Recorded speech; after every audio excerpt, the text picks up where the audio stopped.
ಗೋಟ್ farming YouTube ಚಾನಲ್ಗೆ ಸ್ವಾಗತ. ನಮ್ಮ ಮನೆಯಲ್ಲಿ ಹುಟ್ಟಿದಂತಹ ಬೀಟಲ್ ಮರಿಗಳಿಗೆ 25 ದಿನ ಆಗಿದೆ. 25 ದಿನ ತುಂಬಿದ ನಂತರ ಅದಕ್ಕೆ ಪ್ರಥಮ ಬಾರಿಗೆ ನಾವು 25 ದಿನ ತುಂಬಿದಂಥ ಮರಿಗಳಿಗೆ ತೂಕವನ್ನು ಹಾಕಿ ತೂಕಕ್ಕೆ ತಕ್ಕಂಗೆ ನಾವು ಜಂತುನಾಶಕವನ್ನು ಕೊಡ್ತೀವಿ. ಇದೇ ನಮಗೆ ಮೊದಲನೇ ಸ್ಟೆಪ್ಪಲ್ಲಿ ಮಾಡಬೇಕಾಗಿರೋ ಕೆಲಸ. ಇವೆರಡು ಮರಿಲಿ ಹೆಣ್ಮರಿ ವೆಯ್ಟ್ ಗೇನ್ ಆಗಿರೋ ಮತ್ತು ಕಾಣೆ, ಗಂಡು ಮರಿ ಮಾತ್ರ ಸ್ವಲ್ಪ ಗ್ರೋತ್ ಆಗಿದೆ. ಯಾಕಂದರೆ ತಾಯಿ ಹತ್ರ ಯಾವಾಗಲೂ ಇರುತ್ತೆ ಮತ್ತು ಹಾಲು ಕುಡಿಯುತ್ತೆ. ಈ ಹೆಣ್ಮರಿನ ಅದು ಹಾಲು ಕುಡಿಸ್ಕೊಳ್ಳಲ್ಲ ಮತ್ತು ಇದು ಕುಡಿಯೋಕ್ಕೆ ಹೋಗಲ್ಲ. ಇದು ಮನೆ ಹಾಲಲ್ಲಿ ಇದ್ದಂತಹ ಬಾಟ್ಲ್ ಹಾಲು ಹಾಕಿ ಕುಡಿಸ್ತೀವಿ, ಪ್ಯಾಕೆಟ್ ಹಾಲು.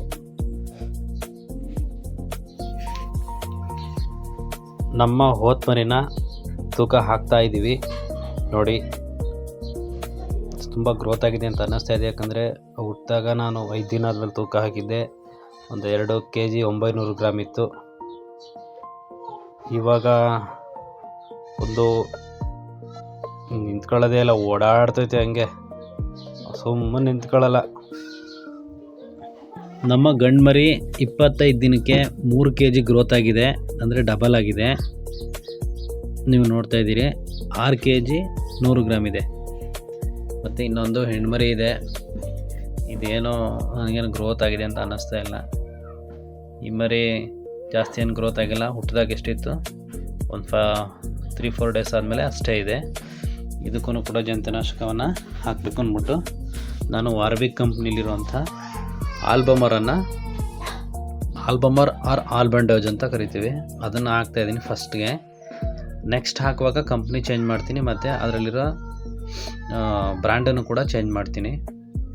ಈಗ ನಮ್ಮ ಹೋತ್ ಮರಿಗೆ ನಾನು ಈಗ 6 kgಗೆ 1.5 ml ಅಂತೆ ನಾನು ಲಿಕ್ವಿಡನ್ನು ಸಿರಪನ್ನು ಸೇರಿಸ್ತಾ ಹೋಗ್ತೀನಿ. ನೋಡ್ತಾ ಇರಿ. ನಾನು ಪ್ರತಿ ಬಾರಿ 6 ತಿಂಗಳಿಗೊಮ್ಮೆ ಮನೇಲಿದ್ದಂಥ ಎಲ್ಲ ಜಂತುನಾಶಕವನ್ನು ತೆಗೆದಾಕ್ತೀನಿ ಹಾಗೂ ಹೊಸ ಸಿರೆಂಜ್ಗಳನ್ನ ಬಳಸ್ತೀನಿ. ಪ್ರತಿ ಬಾರಿ ಜಂತುನಾಶಕ ಹಾಕಬೇಕಾದ್ರೆ ಒಂದು ಸಿರೆಂಜನ್ನು ಮಿನಿಮಮ್ ಒಂದು 6 ತಿಂಗಳವರೆಗೂ ಇಡ್ತೀನಿ. ಅದರೆಲ್ಲ ನಂಬರ್ ಇರೋವರೆಗೂ, ನಂಬರ್ ಕಾಣಿಸೋವರೆಗೂ. ನಂಬರೆಲ್ಲ ಅಳಿಸೋಯ್ತು ಅಂದರೆ ಅದನ್ನು ಎಕ್ಸ್ಚೇಂಜ್ ಮಾಡ್ತೀನಿ. ಇವಾಗ ನಾನು ಹಾಕ್ತಿರೋ ಸಿರೆಂಜು 2.5 ml ಸಿರೆಂಜು. ಈ ಸಿರೆಂಜನ್ನು ಕೂಡ ಹೊಸದೇ ತೊಗೊಬಂದಿದ್ದೀನಿ, ಮರಿಗಳಿಗೆ ಹೊಸದಾಗಿ ಹಾಕ್ತಿರೋದ್ರಿಂದ. ಇದರಲ್ಲಿ ನಾನು 1.5 ml ಸಿರಪನ್ನು ತಗೊಳ್ತೀನಿ. ತಗೊಂಡು